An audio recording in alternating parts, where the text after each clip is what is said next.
En la carretera que conecta Chilpancingo con Acapulco, bajo el sol abrasador de un mediodía de julio de 2012, un autobús de segunda clase avanzaba lentamente por las curvas sinuosas de la montaña.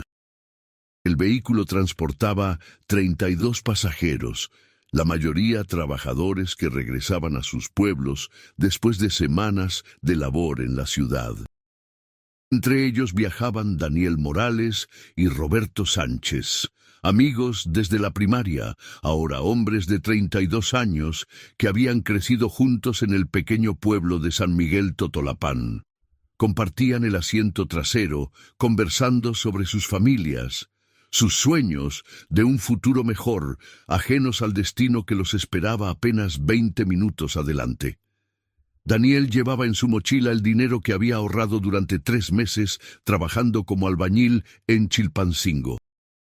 Eran apenas 8,000 pesos, pero representaban la posibilidad de reparar el techo de su casa antes de la temporada de lluvias. Su esposa, Carmen, lo esperaba en casa con sus 2 hijas pequeñas. Roberto, por su parte, cargaba un sobre con documentos para inscribir a su hijo mayor en la preparatoria, un logro que ninguno de sus antepasados había alcanzado. Los 2 hombres reían, recordando travesuras de su juventud, mientras el autobús reducía la velocidad al aproximarse a un desvío polvoriento. Fue entonces cuando apareció la camioneta. Surgió de un camino lateral, bloqueando completamente la carretera. Otras 2 camionetas cerraron el paso por detrás. 8 hombres descendieron con armas largas, sus rostros cubiertos con paliacates. El conductor del autobús, un señor de 60 años llamado Don Esteban, frenó bruscamente. El silencio que siguió fue tan denso que se podía escuchar el canto de las cigarras en los arbustos cercanos. Los asaltantes subieron al autobús con movimientos rápidos y precisos, evidenciando que no era la primera vez que hacían esto. El que parecía ser el líder, un hombre alto con una cicatriz que le atravesaba la mejilla, gritó órdenes mientras apuntaba su rifle hacia los pasajeros aterrorizados. «Todos quietos, cabezas abajo, el que levante la mirada se muere aquí mismo». Su voz era áspera, deshumanizada por años de violencia. Los gritos de pánico llenaron el interior del autobús. Una mujer mayor comenzó a rezar en voz baja, sus manos temblorosas aferrándose a un rosario. Daniel sintió cómo su corazón latía tan fuerte que pensó que todos podían escucharlo. Instintivamente miró a Roberto, quien tenía la mirada fija en el piso, su mandíbula apretada con tanta fuerza que sus nudillos se habían tornado blancos. Los asaltantes comenzaron a recorrer el pasillo, arrancando bolsas, carteras, teléfonos, joyas. Una joven que se resistió a entregar su celular recibió un golpe en la cara con la culata de un arma. Su labio se partió y la sangre comenzó a correr por su barbilla. Cuando llegaron hasta Daniel y Roberto, el hombre de la cicatriz se detuvo.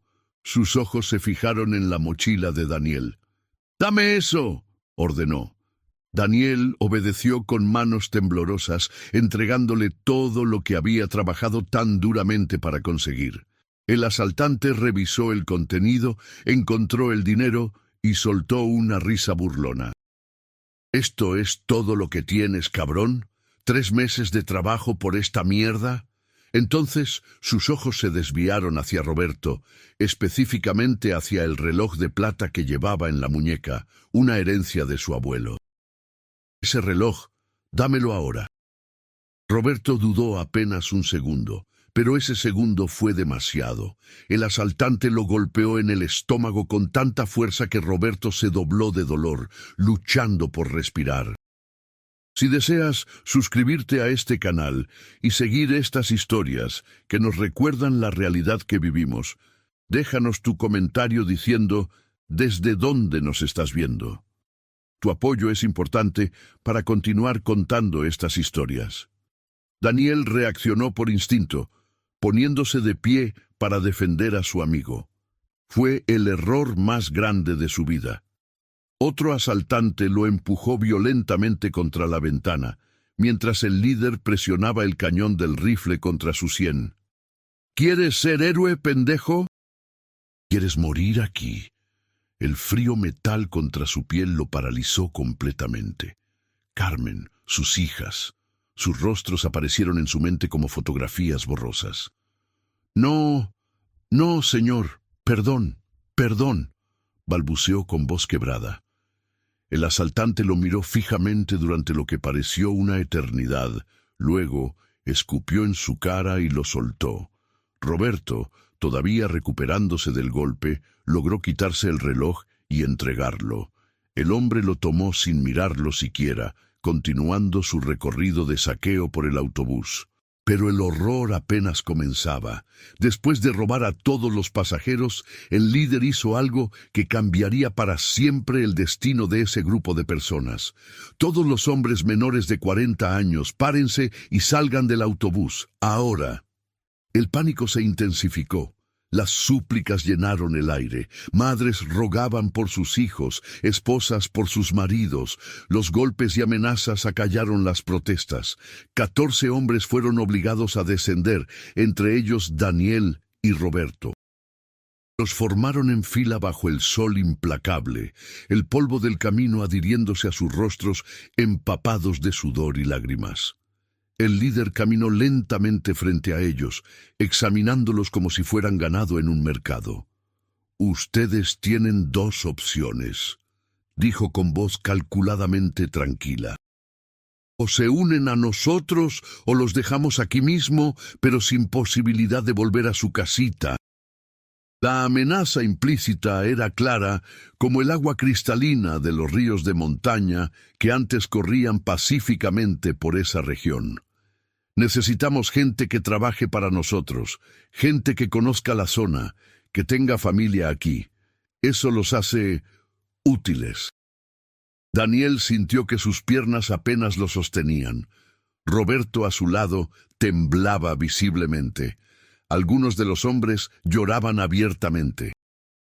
Un joven de apenas 19 años, que había estado viajando para visitar a su madre enferma, se orinó de terror, la mancha oscureciendo su pantalón mientras los asaltantes reían con crueldad. El líder continuó.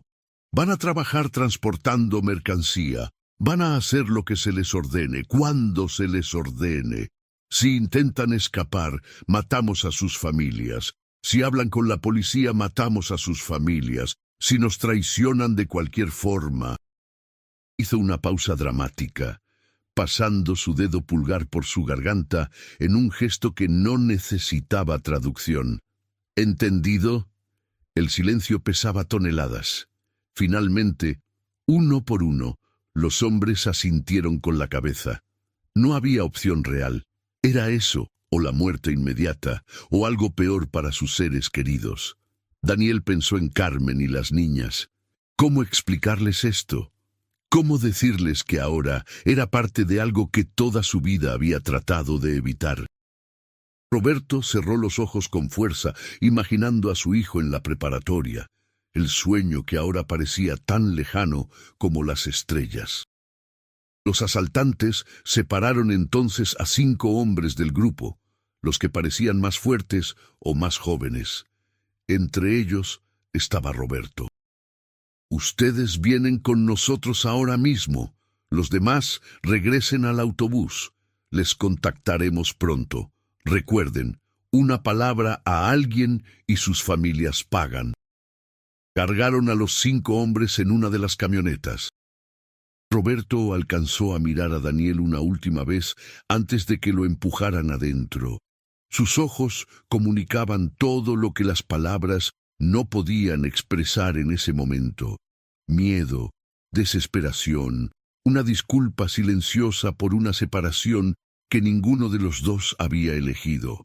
Las camionetas arrancaron levantando nubes de polvo, y en cuestión de minutos habían desaparecido por el camino de tierra como fantasmas violentos que aparecen y desaparecen a voluntad. El autobús continuó su trayecto en un silencio sepulcral. Don Esteban, el conductor, tenía las manos aferradas al volante con tal fuerza que sus nudillos se habían vuelto blancos como la cal. Nadie hablaba. Nadie se atrevía siquiera a hacer contacto visual. Daniel regresó a su asiento trasero, pero ahora estaba vacío a su lado. El espacio donde Roberto había estado sentado apenas media hora antes parecía un abismo. Las lágrimas comenzaron a correr por sus mejillas sin que pudiera controlarlas. No eran solo lágrimas por la pérdida de su amigo, sino por la pérdida de algo mucho más grande: la inocencia, la seguridad, la creencia de que si uno trabajaba honestamente y mantenía la cabeza baja, podría vivir en paz. Esa creencia había muerto ese día en esa carretera polvorienta de Guerrero. Cuando finalmente llegó a San Miguel Totolapan, ya había oscurecido. Carmen lo esperaba en la puerta de su casa, sus hijas dormidas dentro. En cuanto lo vio, supo que algo terrible había pasado. Daniel no necesitó decir nada. Ella lo abrazó mientras él se derrumbaba en sus brazos. Entre sollozos entrecortados le contó todo: el asalto, las amenazas, Roberto. Las palabras salían atropelladas, incoherentes, pero Carmen entendía cada una perfectamente. Cuando terminó de hablar, ella lo tomó del rostro con ambas manos, obligándolo a mirarla a los ojos. «Tenemos que irnos», dijo con una firmeza que contradecía el terror evidente en su mirada. «No podemos quedarnos aquí. Si esos hombres regresan...» Pero irse no era tan simple. ¿A dónde irían? No tenían dinero, los ahorros de Daniel habían sido robados, no tenían familia en otras partes del país, y además las amenazas eran claras. Si huían, las consecuencias serían terribles. Pasaron esa noche en vela, sosteniendo a sus hijas dormidas, escuchando cada ruido externo con el corazón acelerado, preguntándose si cada auto que pasaba traería a los hombres enmascarados. A la mañana siguiente, Daniel fue a buscar a la familia Sánchez, los padres de Roberto. Los encontró en su humilde casa de adobe, destrozados por la noticia. La madre de Roberto, doña Lucía, lloraba desconsoladamente, mientras su esposo, don Fernando, permanecía sentado en silencio, mirando al vacío con ojos que habían envejecido décadas en una sola noche. «¿Qué hacemos, Daniel?», preguntó don Fernando con voz ronca. «¿Vamos a la policía? ¿Al ejército?». Daniel negó con la cabeza lentamente. Todos en el pueblo sabían que acudir a las autoridades podía ser tan peligroso como no hacerlo. La corrupción había permeado incluso las instituciones que supuestamente debían protegerlos. Había historias de personas que habían denunciado a los grupos criminales y que habían aparecido muertas días después, o peor, sus familias completas habían desaparecido. «No sé, don Fernando, no sé qué hacer», admitió Daniel, sintiendo el peso aplastante de la impotencia. Doña Lucía se acercó a él, tomó sus manos entre las suyas arrugadas por años de trabajo duro. «Tú eres como otro hijo para nosotros, Daniel. Tú y Roberto crecieron juntos, son como hermanos. Por favor, ayúdanos a encontrarlo». Daniel prometió hacer lo que pudiera, aunque no tenía idea de cómo cumplir esa promesa. Los días siguientes fueron un tormento de espera y terror. 3 días después del asalto, Daniel recibió una llamada de un número desconocido. La voz al otro lado era distorsionada, probablemente usando algún tipo de dispositivo para modificarla. «Daniel Morales, sabemos dónde vives, sabemos dónde trabaja tu esposa, sabemos dónde van tus hijas a la escuela. El próximo viernes a las 10 de la noche vas a estar en el crucero de 3 Palos, solo. Si traes a alguien, tu familia muere primero». La línea se cortó. Daniel se quedó paralizado, el teléfono todavía pegado a su oreja, escuchando el tono de desconexión como si fuera un zumbido proveniente del mismísimo infierno. Carmen notó inmediatamente su palidez. ¿Quién era?, preguntó, aunque por su expresión ya intuía la respuesta. Daniel le contó sobre la llamada. Esa noche discutieron durante horas. Carmen insistía en que debían irse inmediatamente, abandonar todo y huir hacia el norte, quizás intentar cruzar la frontera hacia Estados Unidos. Pero Daniel sabía que los encontrarían. Estos grupos tenían redes extensas, ojos en todas partes. Huir podría poner en mayor peligro a sus hijas. Además, estaba Roberto. Su hermano de toda la vida estaba en algún lugar, posiblemente sufriendo, y Daniel había sido separado de él por puro azar. ¿Cómo podía abandonarlo? La culpa lo carcomía. ¿Por qué Roberto había sido llevado y él no? ¿Por qué él podía abrazar a sus hijas mientras el hijo de Roberto lloraba por su padre desaparecido?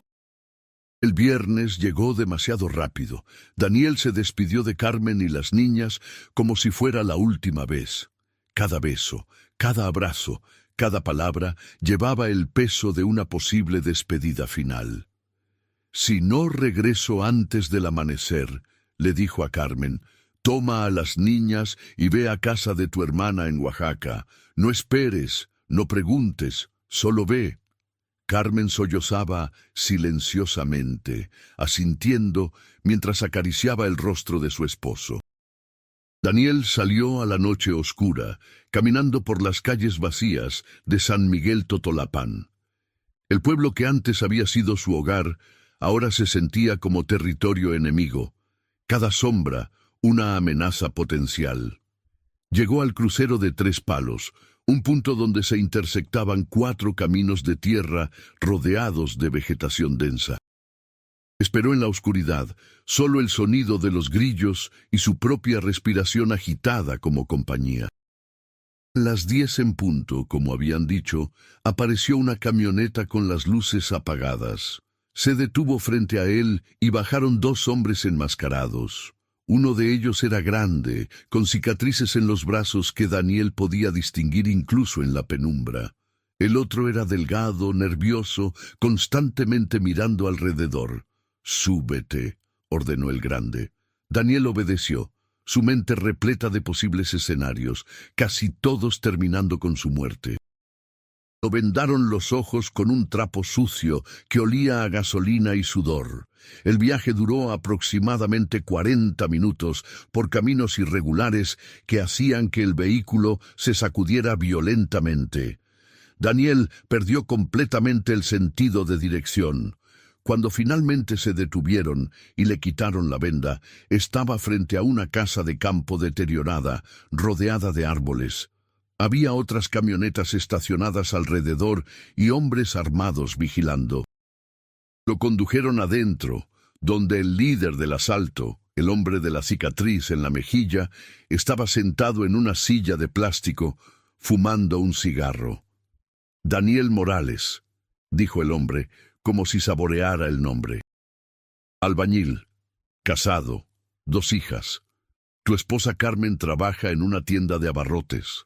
Tus hijas, Sofía y Valentina, van a la escuela primaria Benito Juárez. Sofía está en 3er grado, Valentina en 1º. El nivel de detalle hizo que el estómago de Daniel se retorciera de terror. Conocían todo sobre él y su familia. «Estoy aquí para hacer lo que me pidan», dijo Daniel con voz temblorosa, intentando mantener algo de compostura. Solo por favor, dejen a mi familia en paz». El hombre sonrió, una expresión desprovista de cualquier calidez humana. «Tu familia estará bien mientras tú cooperes. Vas a hacer algunos trabajos para nosotros. Transporte principalmente. Llevarás paquetes de un punto a otro. No preguntas qué contienen. No abres los paquetes. No hablas con nadie al respecto. ¿Entendido?» Daniel asintió rápidamente.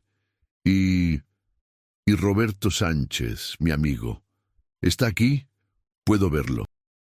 El cambio en la expresión del líder fue sutil pero alarmante. Apagó su cigarro contra la mesa de madera, dejando una marca negra. «Roberto Sánchez ya no es asunto tuyo», Él está trabajando para nosotros en otro lugar.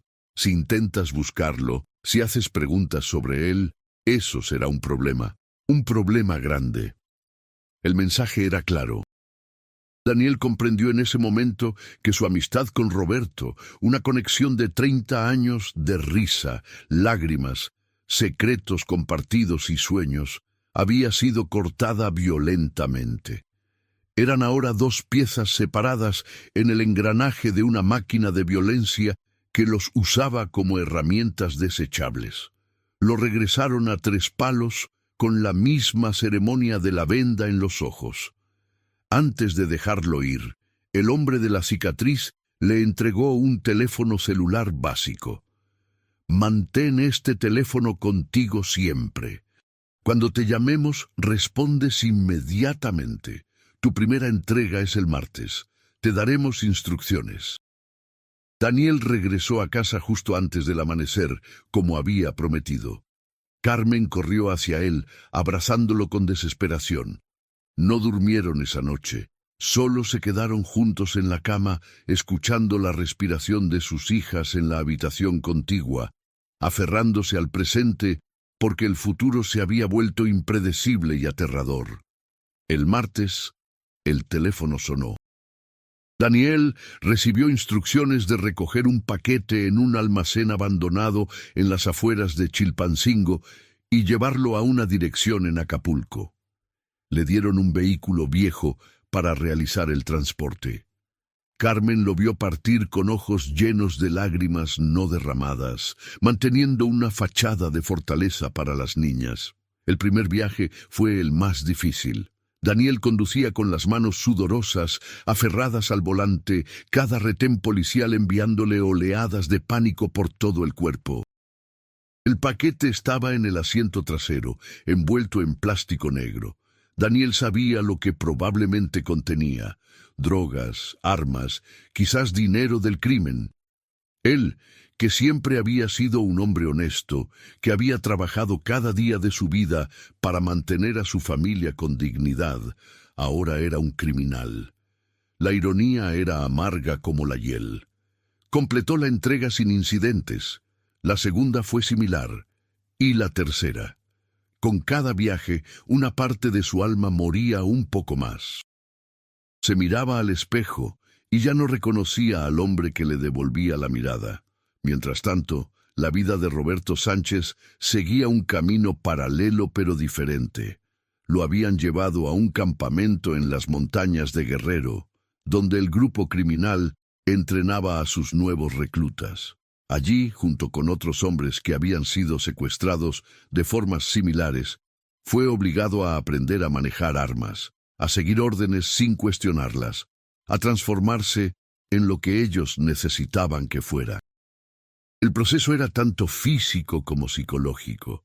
Los golpeaban cuando desobedecían, los privaban de comida cuando cuestionaban, pero también les ofrecían pequeñas recompensas cuando cumplían bien: cigarros, alcohol, incluso llamadas telefónicas breves y monitoreadas a sus familias para mantener la ilusión de que seguían vivos. Roberto resistió al principio. Durante las primeras semanas se negaba a participar en los entrenamientos, se negaba a comer, hablaba constantemente de escapar. Fue castigado severamente por su resistencia. Lo golpearon hasta que escupió sangre.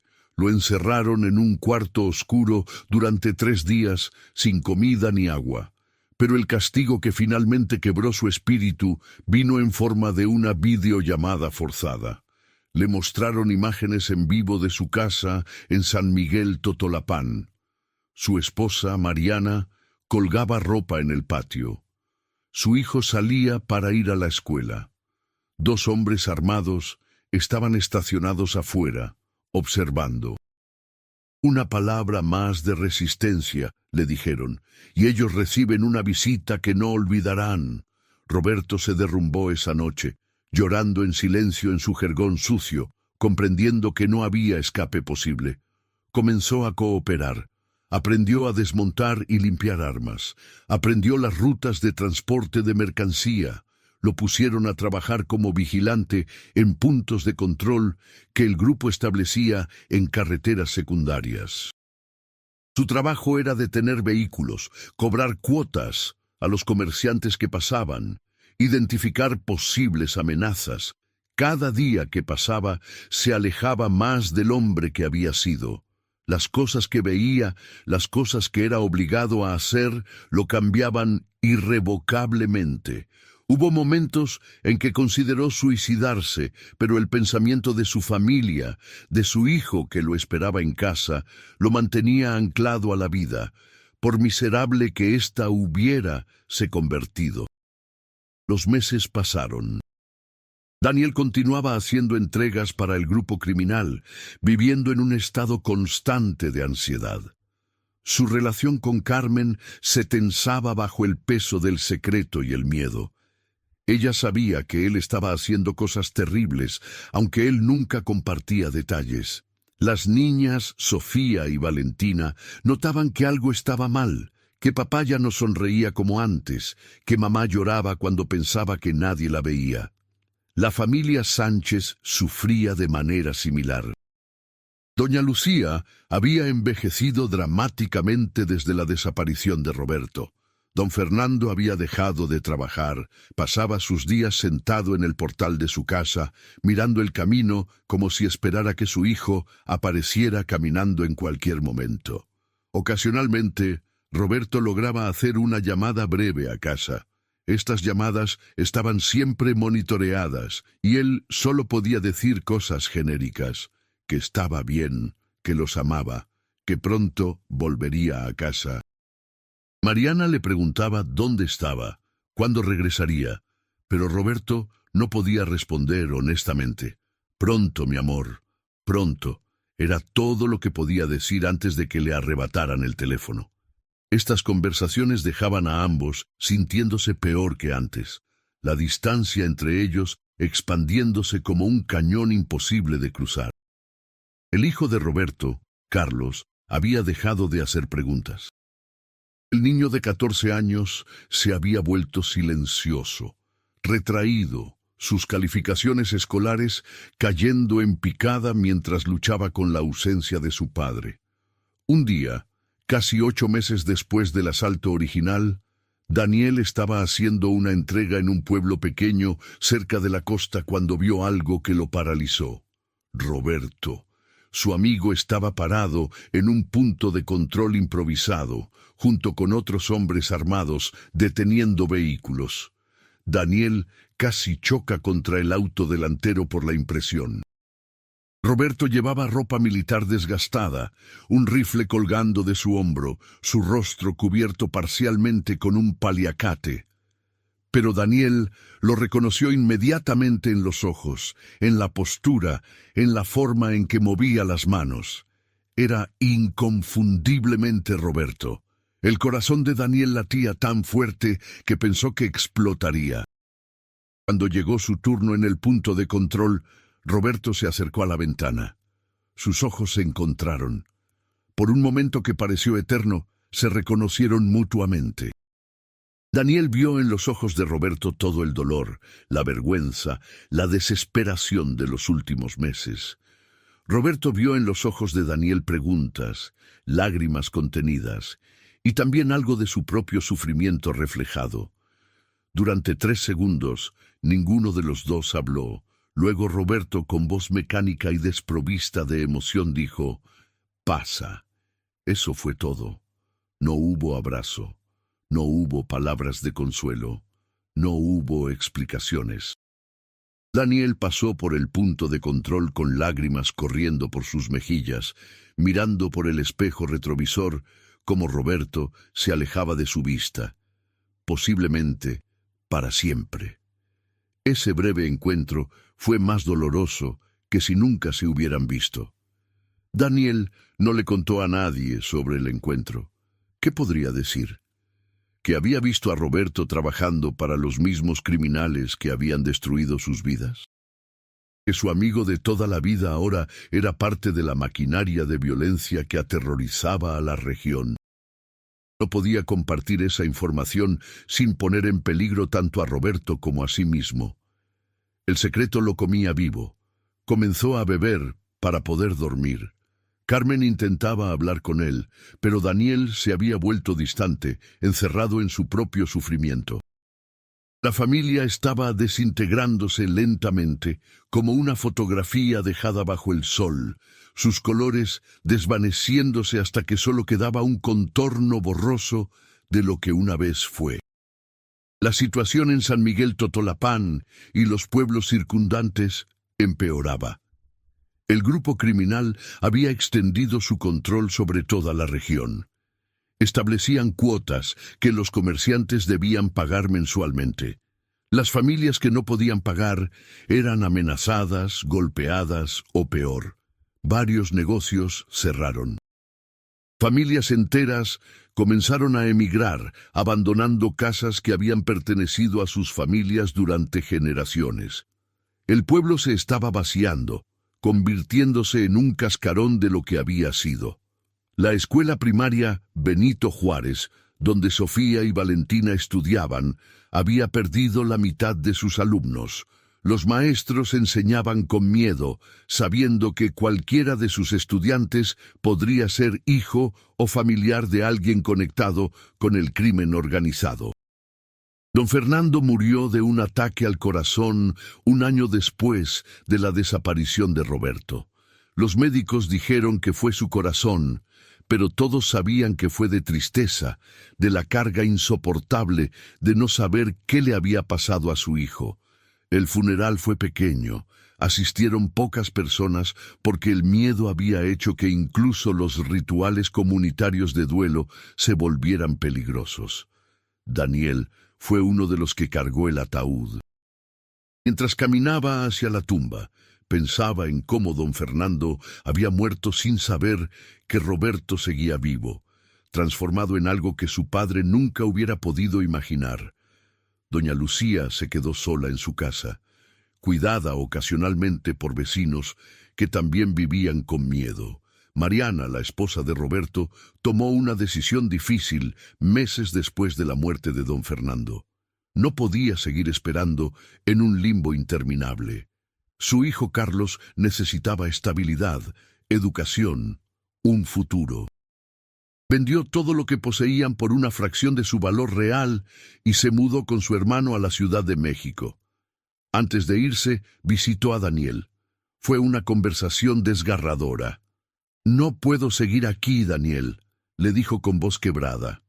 «Carlos está destruido, apenas habla, tiene pesadillas todas las noches. Necesito sacarlo de este infierno antes de que sea demasiado tarde».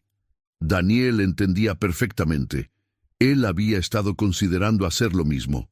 «¿Y si Roberto regresa? ¿Cómo te encontrará?», preguntó. Mariana rió amargamente, un sonido sin alegría. «Roberto no va a regresar. No el Roberto que yo conocía. Ese hombre murió en ese autobús». La partida de Mariana y Carlos fue otro golpe devastador para la comunidad.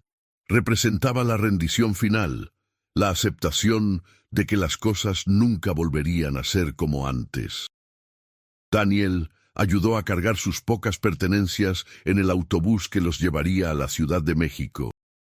Carlos, que había sido un niño alegre y soñador, miraba por la ventana con ojos vacíos. No se despidió. El autobús partió levantando polvo, y Daniel se quedó parado en la terminal, sintiendo como si hubiera presenciado un entierro. En cierta forma, lo había hecho. Era el entierro de la esperanza, de la comunidad que había existido, de las relaciones que habían sido el tejido de sus vidas. 2 años después del asalto en la carretera, Daniel tomó su propia decisión. Una noche, después de completar otra entrega, llamó a Carmen. «Empaca lo esencial. Solo lo que podamos llevar en 2 maletas. Nos vamos mañana al amanecer». Carmen no hizo preguntas. Había estado esperando este momento, sabiendo que eventualmente llegaría.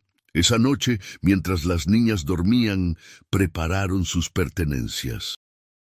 Daniel enterró en el patio trasero una caja de metal que contenía fotografías de familia, incluyendo muchas de él y Roberto en diferentes etapas de sus vidas. Jugando fútbol en la primaria, en sus graduaciones de secundaria, en las bodas uno del otro, en cumpleaños de sus hijos. No podía llevarse las fotos, pero tampoco podía destruirlas. Quizás algún día, en un futuro imposible de imaginar, alguien las encontraría y sabría que aquí vivieron personas que se amaron, que fueron felices una vez. Salieron antes del amanecer, conduciendo por caminos secundarios hacia el norte. Daniel había estado ahorrando secretamente pequeñas cantidades de dinero de sus entregas, escondiéndolas en diversos lugares. No era mucho, pero era suficiente para llegar a Tijuana y quizás intentar cruzar a Estados Unidos. Sabía que los hombres para los que trabajaba eventualmente lo buscarían. Sabía que habían prometido consecuencias terribles si alguien huía. Pero la alternativa, quedarse y continuar siendo parte de esa vida, destruiría a su familia de todas formas, solo que más lentamente. Al menos huyendo había una posibilidad, por pequeña que fuera, de reconstruir algo, de darles a Sofía y Valentina una oportunidad de tener una vida normal. El viaje hacia el norte fue tenso. Cada retén policial, cada vehículo que los seguía demasiado cerca, enviaba oleadas de pánico. Condujeron durante 3 días, parando solo brevemente para descansar y comer. Las niñas hacían preguntas que Carmen respondía con mentiras reconfortantes. Estaban de vacaciones, iban a visitar a unos primos, sería una aventura. Sofía, la mayor, parecía intuir que algo más estaba pasando, pero no insistía. Había aprendido, como tantos niños en esa región, que a veces era mejor no hacer preguntas. Llegaron a Tijuana exhaustos, hambrientos y aterrorizados. Se quedaron en un albergue para migrantes, durmiendo en colchones delgados, en un cuarto compartido con otras familias que también huían de diferentes versiones de la misma pesadilla. Daniel intentó contactar a coyotes que pudieran ayudarlos a cruzar la frontera, pero los precios eran astronómicos, muy superiores a lo que había podido ahorrar. Pasaron semanas en Tijuana, con Daniel trabajando en construcción bajo el sol abrasador, intentando reunir suficiente dinero. Carmen conseguía trabajo limpiando casas. Las niñas pasaban sus días en el albergue, jugando con otros niños migrantes, todos compartiendo el mismo estado de limbo, esperando una oportunidad de cruzar hacia un futuro incierto, pero potencialmente mejor que el pasado del que huían. Una noche, Daniel recibió una llamada en su teléfono viejo, el que había mantenido apagado desde que huyeron. Reconoció el número inmediatamente. Su sangre se heló. La voz al otro lado era la del hombre de la cicatriz. Daniel Morales, ¿pensaste que podrías simplemente desaparecer? No había amenaza directa en el tono, lo que de alguna forma lo hacía más aterrador. Sabemos dónde estás, sabemos en qué albergue te quedas, sabemos dónde trabaja tu esposa, podríamos ir por ti ahora mismo. Daniel no podía hablar, su garganta completamente cerrada de terror. Pero, continuó la voz, eres afortunado. Estamos ocupados con asuntos más importantes. Tienes 2 opciones. Puedes intentar cruzar y rezar para que nunca tengamos razón de buscarte al otro lado, o puedes regresar y enfrentar las consecuencias de tu traición. Elige sabiamente. La línea se cortó. Daniel no durmió esa noche. Miró a Carmen y las niñas durmiendo a su lado, sus rostros pacíficos en la oscuridad. Había arriesgado todo por este intento de escape, y ahora ni siquiera eso garantizaba seguridad. Pero no podía regresar.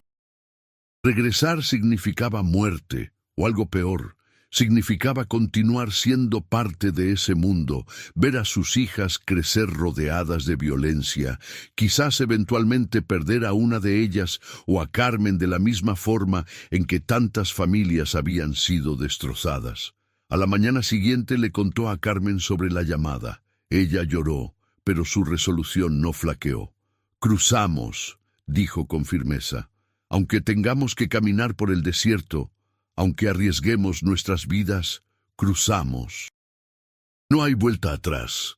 Encontraron eventualmente a un coyote que aceptó llevarlos por un precio reducido, pagadero en cuotas, una vez que comenzaran a trabajar en Estados Unidos.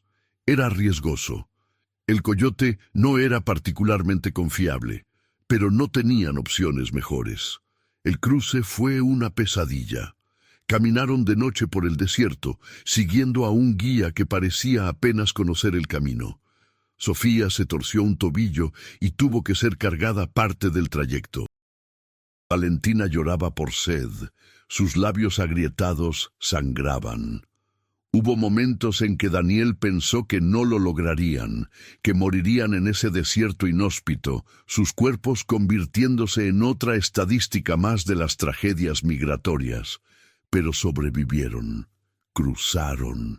Fueron recogidos del otro lado por un contacto del coyote y transportados a Los Ángeles, donde se unieron a la vasta comunidad de inmigrantes indocumentados viviendo en las sombras. Daniel consiguió trabajo en construcción, Carmen en limpieza de casas y hoteles. Las niñas comenzaron a asistir a la escuela, donde lentamente comenzaron a aprender inglés y a adaptarse a su nueva realidad. Vivían en un pequeño apartamento de una habitación, los cuatro compartiendo un espacio que era una fracción del tamaño de su casa en San Miguel Totolapán. Pero estaban juntos. Estaban vivos, y eso era más de lo que muchos de sus conocidos podían decir. Los años pasaron. Daniel nunca volvió a saber de Roberto directamente. A través de contactos ocasionales con personas de su pueblo, escuchaba rumores. Algunos decían que Roberto había muerto en un enfrentamiento con el ejército. Otros decían que había logrado escapar y estaba escondido en alguna parte. Otros más decían que se había convertido en uno de los líderes del grupo criminal, que había abrazado completamente esa vida. Daniel no sabía qué creer. La incertidumbre era tortura, pero también era en cierta extraña forma una bendición. Mientras no supiera con certeza que Roberto había muerto, podía mantener viva una pequeña llama de esperanza de que quizás algún día volverían a verse en circunstancias diferentes. Doña Lucía murió 5 años después de la desaparición de su hijo. Había pasado sus últimos años viviendo sola, cuidada ocasionalmente por vecinos, esperando un regreso que nunca llegó. Daniel se enteró de su muerte a través de una llamada de un primo lejano. No pudo volver para el funeral. Regresar a México significaría arriesgar todo lo que habían construido en Estados Unidos. En cambio, esa noche se sentó solo en el pequeño balcón de su apartamento, bebió un vaso de tequila en memoria de doña Lucía y don Fernando, y lloró por primera vez en años.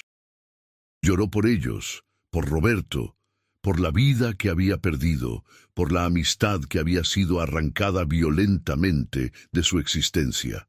Sofía y Valentina crecieron como jóvenes estadounidenses, aunque siempre con una conexión a sus raíces mexicanas. Hablaban inglés sin acento, tenían amigos de diversas culturas, soñaban con ir a la universidad. No recordaban mucho de San Miguel Totolapán. Esos recuerdos habían sido borrados por el tiempo y quizás por un mecanismo de defensa psicológico. Ocasionalmente preguntaban a sus padres sobre su vida en México, pero Daniel y Carmen compartían poco. Solo historias alegres de su niñez, nunca los detalles oscuros de por qué habían tenido que huir. Querían que sus hijas crecieran sin el peso de ese trauma, aunque sabían que era imposible borrarlo completamente. Carlos, el hijo de Roberto, seguía viviendo en la Ciudad de México con su madre Mariana. A través de redes sociales, Daniel ocasionalmente veía fotos de él.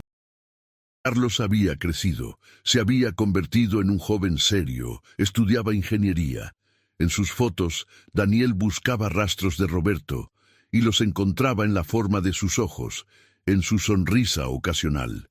Nunca había intentado contactarlo directamente. ¿Qué le diría? ¿Cómo explicaría que había visto a su padre ese día en el punto de control y no había hecho nada? No había intentado rescatarlo, simplemente había pasado de largo. La culpa por ese momento perseguía a Daniel, aparecía en sus sueños, en momentos inesperados durante el día. 10 años después del asalto en la carretera, Daniel recibió un mensaje inesperado en Facebook. Era de una cuenta que no reconocía, pero el mensaje lo paralizó. Daniel, soy yo. Estoy vivo. Necesito que sepas eso. No puedo decir más, pero estoy vivo.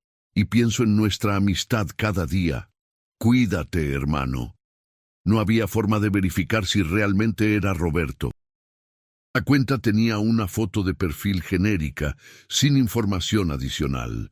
Daniel respondió inmediatamente haciendo preguntas. ¿Dónde estás? ¿Estás bien? ¿Puedo ayudarte de alguna forma? Pero el mensaje nunca fue leído. La cuenta desapareció al día siguiente. Podría haber sido un fraude, alguien jugando una broma cruel, o podría haber sido realmente Roberto, encontrando un momento breve para enviar un mensaje antes de que fuera demasiado peligroso continuar la comunicación. Daniel eligió creer que era Roberto. Necesitaba creer eso. Significaba que su amigo seguía ahí, en algún lugar, luchando por sobrevivir, recordando su amistad. Le dio a Daniel algo que no había tenido en años, cierre, aunque fuera parcial. No era el reencuentro que había imaginado en sus fantasías ocasionales, donde se abrazaban y lloraban, y de alguna forma todo estaba bien, pero era algo. Era una señal de que el Roberto que había conocido no estaba completamente muerto, que alguna parte del niño que había jugado fútbol con él en las calles polvorientas de San Miguel Totolapán todavía existía en algún lugar dentro del hombre en que se había convertido. La vida continuó. Daniel y Carmen trabajaban duro, ahorraban cada centavo posible para la educación de sus hijas. Sofía fue aceptada en UCLA, una universidad prestigiosa, con una beca parcial. El día que recibió la carta de aceptación, Daniel la abrazó y lloró lágrimas de alegría mezcladas con tristeza. Alegría porque su hija tendría oportunidades que él nunca tuvo. Tristeza porque pensó en Carlos, en el hijo de Roberto que también merecía estas oportunidades, pero cuyo camino había sido desviado tan brutalmente por la violencia. Tristeza porque pensó en todos los niños que seguían creciendo en lugares como San Miguel Totolapán, cuyas vidas eran moldeadas por el miedo antes de que tuvieran oportunidad de descubrir quiénes podrían ser. Valentina seguía los pasos de su hermana mayor. Era brillante, compasiva, quería estudiar trabajo social para ayudar a comunidades como la que sus padres habían dejado atrás. Carmen desarrollaba problemas de salud debido a años de trabajo duro físico, pero se negaba a disminuir su ritmo, insistiendo en que necesitaban continuar ahorrando para la educación de Valentina. Daniel, ahora en sus 40, sentía el peso de los años y del trauma vivido.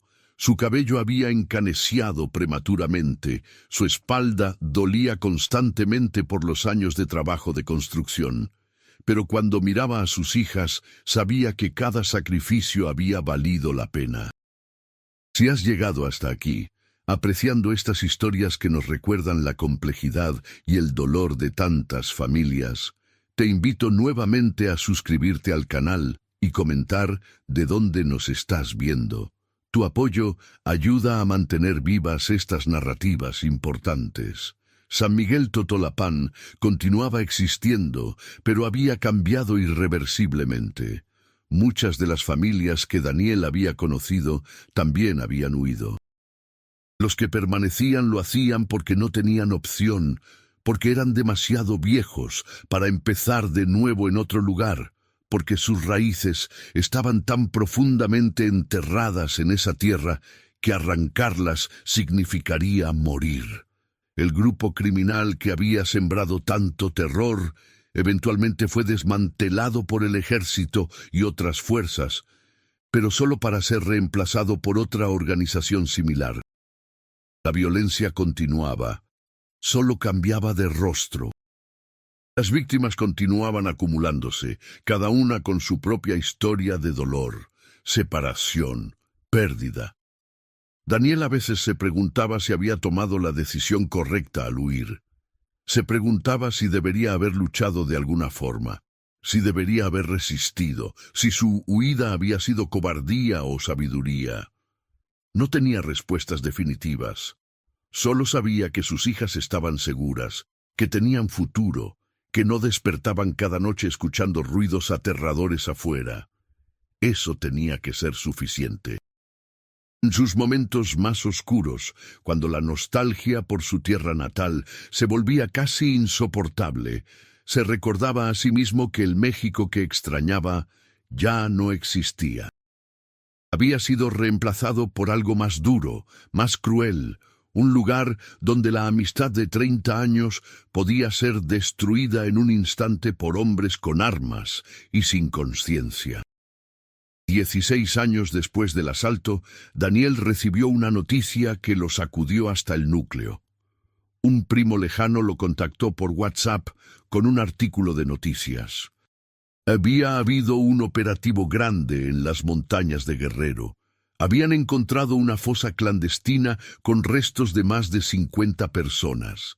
Entre los identificados, usando registros dentales y ADN, estaba Roberto Sánchez Méndez. Había estado muerto al menos 5 años.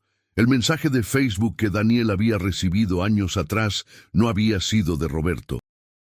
Había sido su última comunicación con su amigo antes de su muerte, un mensaje que Roberto había logrado enviar antes de que algo terrible le sucediera. La noticia destrozó a Daniel de formas que no había anticipado. Durante todos estos años, había mantenido viva la esperanza de un eventual reencuentro. Había imaginado escenarios donde Roberto lograba escapar, donde se encontraban en algún lugar neutral, donde podían sentarse juntos y procesar todo lo que había pasado. Esa esperanza ahora estaba muerta y enterrada en una fosa sin marcar en las montañas que una vez habían sido su hogar. Carmen lo encontró esa noche sentado en el balcón, mirando al vacío, lágrimas corriendo silenciosamente por sus mejillas. No había palabras adecuadas para este tipo de dolor, para el duelo de una amistad que había sido asesinada mucho antes de que el cuerpo físico dejara de existir. Contactó a Mariana en la Ciudad de México. Ella ya lo sabía. Las autoridades la habían contactado primero. Su voz al teléfono era hueca, agotada por años de duelo anticipado.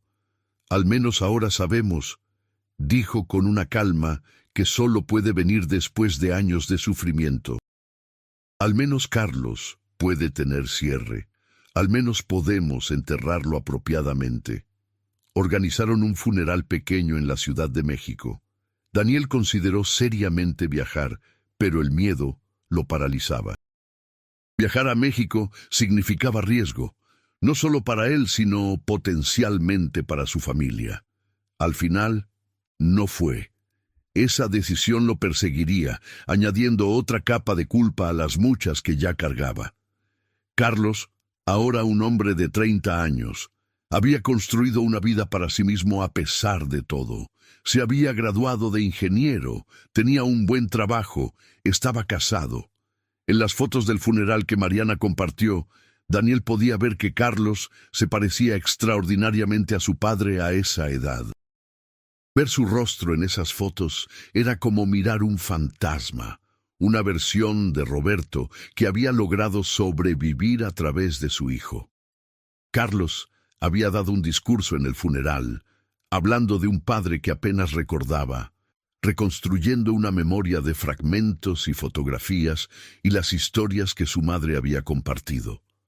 Hablaba de perdonar, pero no olvidar, de honrar la memoria de su padre viviendo una vida que Roberto nunca pudo tener. Después del funeral, Daniel comenzó a escribir. No sabía exactamente por qué o para quién, pero sentía una necesidad compulsiva de documentar lo que había vivido, lo que Roberto había vivido, lo que tantas familias como la de ellos habían experimentado.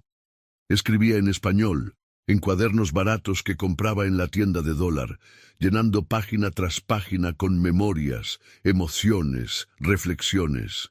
Era su forma de procesar el trauma, de darle algún significado al sinsentido de todo lo que había pasado. Carmen lo encontraba frecuentemente despierto a las 3 de la mañana, sentado en la mesa de la cocina, escribiendo bajo la luz tenue de una lámpara. «¿Por qué lo haces?», le preguntó una noche sentándose a su lado. Daniel dejó la pluma, miró sus manos envejecidas prematuramente por el trabajo duro. «Porque si no lo escribo, si nadie cuenta estas historias, es como si Roberto nunca hubiera existido. Como si todos esos años de amistad, todos esos momentos compartidos, nunca hubieran sucedido». Carmen apretó su mano. Ella entendía. El trauma los había marcado a ambos de formas diferentes. Carmen sufría de ansiedad severa, despertaba con ataques de pánico cuando escuchaba sirenas o ruidos fuertes. Había desarrollado un miedo casi paralizante a que algo le pasara a sus hijas. Llamaba a Sofía y Valentina múltiples veces al día cuando estaban fuera. Necesitaba confirmación constante de que estaban bien, seguras. Las niñas, ahora jóvenes adultas, también cargaban las cicatrices invisibles de su experiencia. Sofía había desarrollado una ansiedad generalizada que la hacía cuestionar constantemente cada decisión, temiendo consecuencias catastróficas. Había comenzado terapia en la universidad, un lujo que sus padres nunca habían podido permitirse. A través de las sesiones, comenzó a desempacar los recuerdos fragmentados de esa noche cuando huyeron de San Miguel Totolapán, el miedo en los ojos de sus padres, la sensación de peligro constante durante el viaje al norte. Valentina, más joven cuando huyeron, tenía menos recuerdos conscientes, pero mostraba síntomas de trauma transgeneracional, pesadillas recurrentes sobre persecuciones, dificultad para confiar en las personas. Daniel terminó escribiendo un manuscrito de casi 300 páginas. No sabía qué hacer con él. No era escritor profesional, no conocía el mundo editorial. Pero sentía que estas palabras necesitaban existir en alguna forma tangible. Un amigo de la comunidad de inmigrantes le sugirió contactar organizaciones que documentaban testimonios de víctimas de violencia en México. Eventualmente, su historia llegó a manos de un pequeño colectivo de periodistas y activistas que trabajaban para dar voz a las víctimas del crimen organizado. Ellos vieron valor en su testimonio, en la forma en que documentaba no solo los eventos, sino el impacto emocional y psicológico a largo plazo en las familias. El manuscrito fue editado y publicado como parte de una colección más grande de testimonios. No generó dinero, no se convirtió en un bestseller, pero llegó a las manos de personas que necesitaban leerlo. Otras familias que habían vivido experiencias similares contactaron a Daniel a través del colectivo. Sus historias eran variaciones del mismo tema devastador: separaciones forzadas, amistades destruidas, vidas arrancadas de su curso normal por la violencia. Una mujer de Michoacán escribió sobre cómo su hermana había sido forzada a trabajar para un cartel y ahora estaban completamente separadas, incapaces de comunicarse por miedo a las repercusiones. Un hombre de Tamaulipas Compartió cómo su mejor amigo de la infancia ahora era parte del grupo criminal que controlaba su pueblo, y cómo esa transformación había sido tan dolorosa como una muerte. Estas conexiones, aunque nacidas del dolor compartido, proporcionaban algo que Daniel no había tenido en años: validación. No estaba solo en su sufrimiento. Miles, quizás millones de personas en México y en la diáspora llevaban heridas similares. El colectivo organizó un evento en Los Ángeles, un círculo de testimonio donde víctimas de violencia podían compartir sus historias en un espacio seguro. Daniel asistió con Carmen. Fue la primera vez que hablaba públicamente sobre Roberto, sobre el asalto, sobre la huida. Mientras hablaba, las lágrimas corrían por su rostro sin control. Cuando terminó, otros participantes se acercaron, lo abrazaron, compartieron sus propias historias. Había algo profundamente sanador en ser escuchado, en tener reconocido el dolor que había cargado en silencio durante tantos años. Carlos eventualmente leyó el manuscrito de Daniel. Mariana se lo había enviado, pensando que podría ayudarlo a entender mejor lo que su padre había vivido. Carlos contactó a Daniel por primera vez en más de una década. Fue una conversación difícil, llena de silencios pesados y emociones crudas. Carlos tenía preguntas que Daniel no podía responder completamente. ¿Sufrió mi padre?, preguntó Carlos con voz quebrada. Daniel eligió sus palabras cuidadosamente. Tu padre era el hombre más valiente que conocí. Luchó por sobrevivir, por regresar a ti. Cada día que resistió fue un acto de amor hacia ti y tu madre. No mencionó los detalles más oscuros, las cosas que Roberto probablemente había sido obligado a hacer, el deterioro mental y emocional que sin duda había sufrido. Algunos detalles no necesitaban ser compartidos. ¿Por qué no hiciste más para ayudarlo? La pregunta que Daniel había temido llegó finalmente. Carlos no la hizo con acusación, sino con una desesperación genuina por entender. Daniel respiró profundamente. He vivido con esa pregunta todos los días durante 16 años. La verdad es que no había nada que pudiera hacer. El sistema, las circunstancias, el poder que esos hombres tenían sobre nosotros. Si hubiera intentado algo, probablemente estaría muerto, y tu padre también, y nuestras familias habrían sido destruidas. No te pido que entiendas o que perdones. Solo te pido que sepas que amaba a tu padre como a un hermano, y su pérdida dejó un vacío en mi vida que nunca se llenará. La conversación terminó sin una resolución clara, pero abrió un canal de comunicación que había estado cerrado. Carlos comenzó a visitar ocasionalmente a la familia Morales cuando viajaba a Los Ángeles por trabajo. Las primeras visitas fueron incómodas, cargadas de la historia no dicha que flotaba en el aire entre ellos. Pero gradualmente, a medida que Carlos conocía a Sofía y Valentina, a medida que veía fotos de Daniel y Roberto en su juventud, comenzaba a construir una imagen más completa de quién había sido su padre antes de que la violencia lo transformara.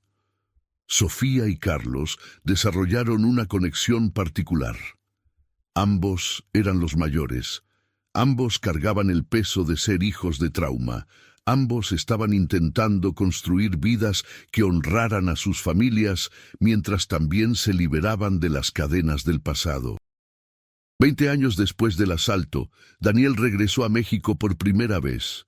No a Guerrero, ese viaje aún era demasiado peligroso, demasiado cargado emocionalmente. Pero fue a la Ciudad de México para el funeral de una tía lejana. Carmen insistió en acompañarlo, temiendo dejarlo ir solo. El viaje fue surrealista. El país había cambiado en formas que Daniel reconocía y en formas que lo desconcertaban. Había áreas de prosperidad y modernización que no existían cuando se fue. También había áreas de violencia intensificada, nuevos carteles, nuevas guerras territoriales. La crisis de desaparecidos había empeorado exponencialmente. Había colectivos de familias buscando a sus seres queridos, excavando fosas clandestinas, exigiendo justicia que rara vez llegaba. Durante su estadía en la Ciudad de México, Daniel visitó a Mariana. Ella había envejecido notablemente, su cabello completamente canoso, su rostro surcado por líneas profundas.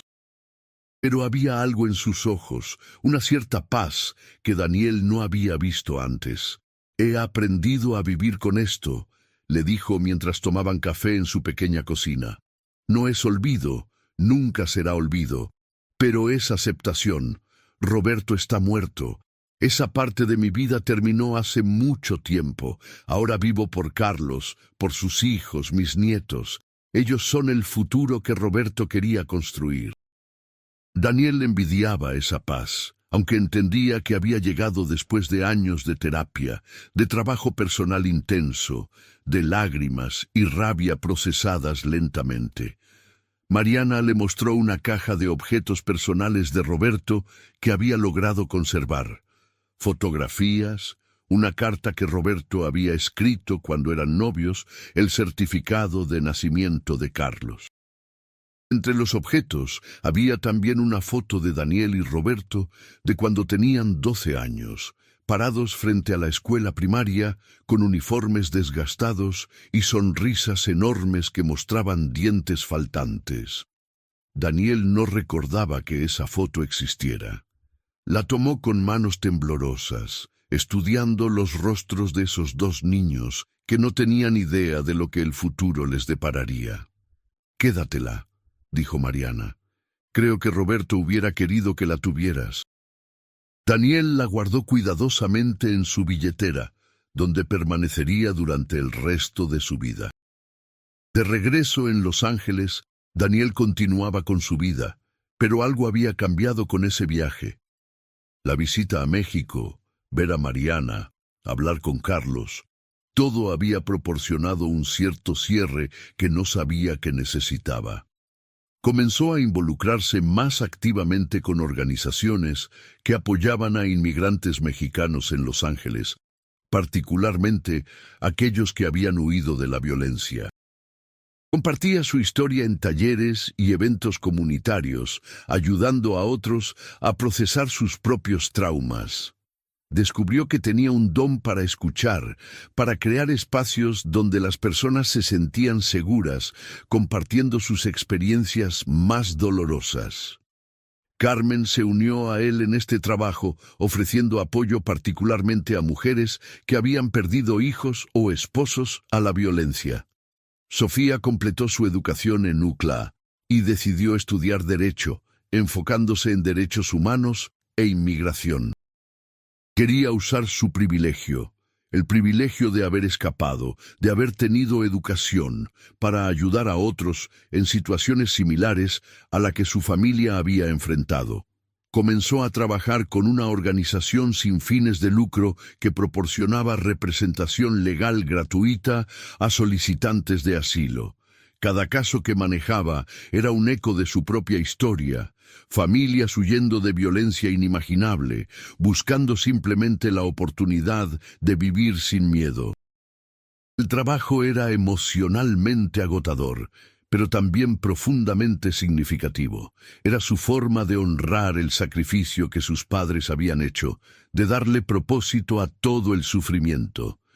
Valentina siguió su camino en trabajo social, especializándose en trauma infantil. Trabajaba con niños inmigrantes que habían sido separados de sus familias en la frontera, niños que habían presenciado violencia, niños que cargaban el peso de experiencias que ningún niño debería tener que cargar. Reconocía en sus pequeños rostros su propia historia. La niña de 6 años, que había sido arrancada de su hogar en medio de la noche, que había cruzado el desierto sin entender completamente por qué. Su trabajo era darles las herramientas de procesamiento emocional que ella había tenido que descubrir por sí misma mucho más tarde en la vida. Carlos también encontró su propia forma de procesar el legado de su padre. Comenzó un proyecto fotográfico documentando a familias de desaparecidos en México. Viajaba por diferentes estados, fotografiando madres sosteniendo fotos de sus hijos, esposas con retratos de esposos, hermanos buscando hermanas. Cada fotografía venía acompañada de un testimonio breve sobre el desaparecido, quién había sido, qué les gustaba, cómo los recordaban sus familias. El proyecto, titulado Ausencias Presentes, fue exhibido en galerías en México City, Guadalajara, y eventualmente llegó a Los Ángeles. En la inauguración de la exhibición en LA, Daniel vio su propia historia reflejada en decenas de rostros diferentes. La madre que sostenía la foto de su hijo de 20 años, el esposo que buscaba a su esposa desaparecida camino al trabajo, el hermano que nunca supo qué pasó con su hermana después de que fuera secuestrada. La exhibición incluía una foto de Roberto, la que doña Lucía había conservado de su graduación de secundaria. Carlos la había titulado simplemente Roberto Sánchez, amigo, padre, hijo, desaparecido 2012, encontrado 2019. Como tantos otros, su vida fue interrumpida por una violencia que nunca eligió. Debajo de la foto estaba un texto que Carlos había escrito. Mi padre era un hombre ordinario que soñaba con cosas ordinarias. Ver a su hijo terminar la escuela, reparar el techo de su casa, envejecer junto a mi madre. La violencia convirtió esos sueños ordinarios en imposibilidades extraordinarias. Esta foto es para recordarnos que detrás de cada estadística hay una persona, una familia, una red de relaciones destruidas. Daniel paró frente a esa foto durante largo tiempo en la inauguración. Las personas circulaban a su alrededor, mirando las imágenes, leyendo los testimonios, algunos llorando abiertamente. Carmen estaba a su lado, su mano entrelazada con la de él. Era un buen hombre, susurró Carmen. El mejor, respondió Daniel, y merecía mucho más que lo que la vida le dio. Sofía y Valentina se unieron a ellos, las 4 generaciones de dolor y resistencia paradas juntas. Daniel y Carmen, que habían vivido el trauma directamente, Sofía y Valentina, que lo habían heredado, y Carlos, quien lo había procesado en arte y activismo. Juntos, de pie en esa galería, representaban lo que la violencia no podía destruir completamente: la memoria, el amor, la determinación de que las historias fueran contadas. Los años continuaron pasando. Daniel y Carmen entraron en sus 60. Su salud comenzaba a declinar, décadas de trabajo físico duro cobrando su precio. Sofía había logrado algo extraordinario. Había ayudado a cambiar la política de asilo para incluir específicamente a víctimas del crimen organizado como candidatos válidos para protección. Fue un cambio pequeño en el gran esquema de las cosas, pero significaba que familias como la suya ahora tenían un camino legal para buscar refugio. Valentina había escrito un libro sobre trauma infantil en comunidades de inmigrantes, basado en sus años de trabajo clínico. El libro se había convertido en lectura requerida en programas de trabajo social en varias universidades. Un día, casi 30 años después del asalto en la carretera, Daniel recibió un paquete inesperado. Era de un hombre en Guerrero que había leído el manuscrito de Daniel años atrás. El paquete contenía una caja pequeña de madera. Dentro había tierra de San Miguel Totolapán, recolectada del lugar donde había estado la casa de Daniel y del lugar donde había estado la casa de Roberto. El hombre explicaba en una carta que muchas de las casas viejas habían sido demolidas. El pueblo transformado por décadas de violencia y emigración, pero había pensado que Daniel querría tener un pedazo físico de su tierra natal, del lugar donde su amistad con Roberto había comenzado. Daniel llevó la caja a un pequeño jardín comunitario que había ayudado a establecer en su vecindario. Allí, Carmen, Sofía, Valentina y Carlos, quien había volado desde Ciudad de México para estar presente, plantaron un árbol. Mezclaron la tierra de Guerrero con la tierra de Los Ángeles, simbolizando las dos tierras que ahora componían su identidad. Era un árbol de aguacate, el mismo tipo que había crecido en el patio de la casa de Daniel en San Miguel Totolapán. Mientras cavaban el hoyo y colocaban cuidadosamente el árbol joven, Daniel habló.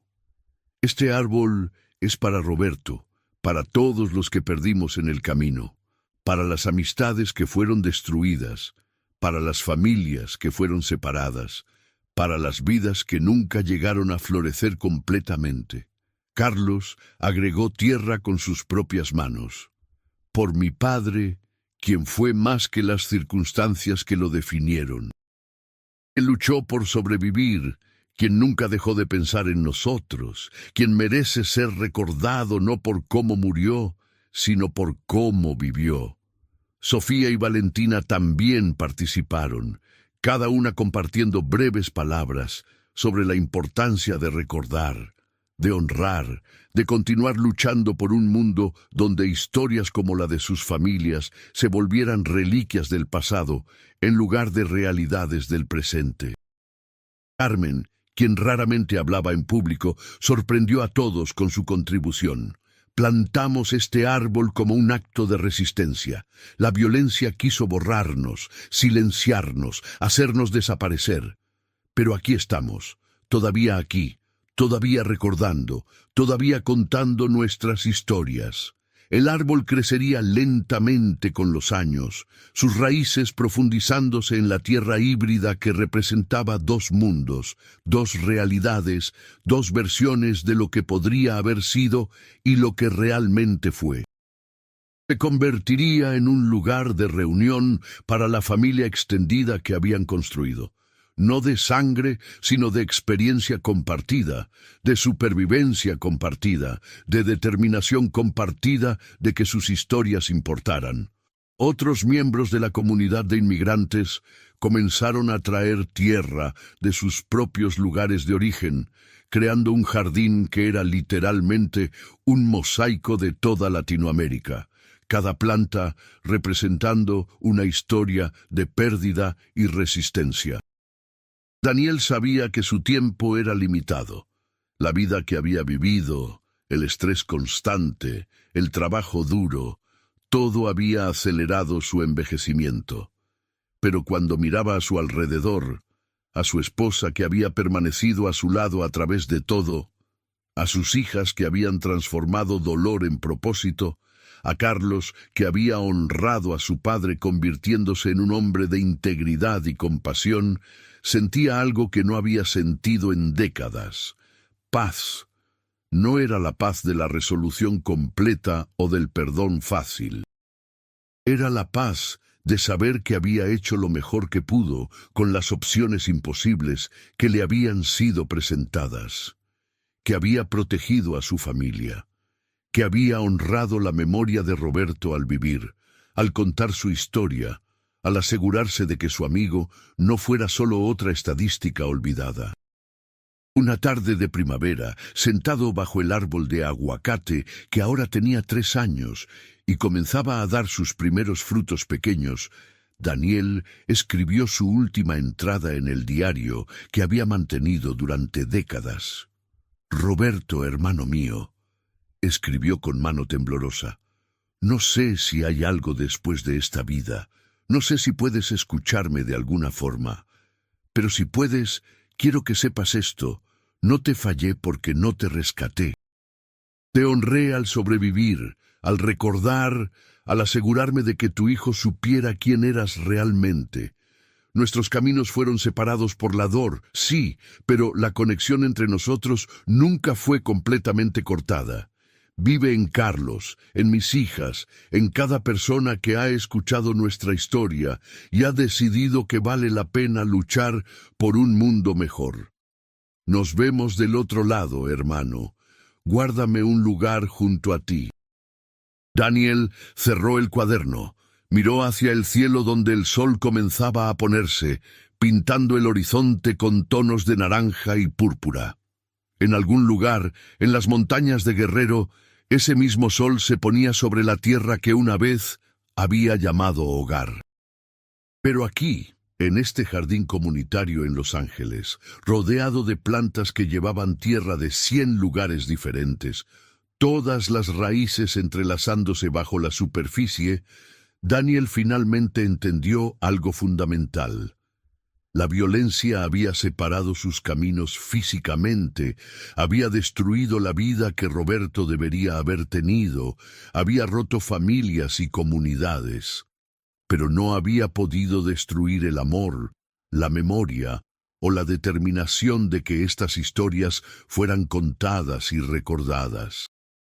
Esa era su victoria, pequeña pero significativa, contra la oscuridad que había consumido tanto.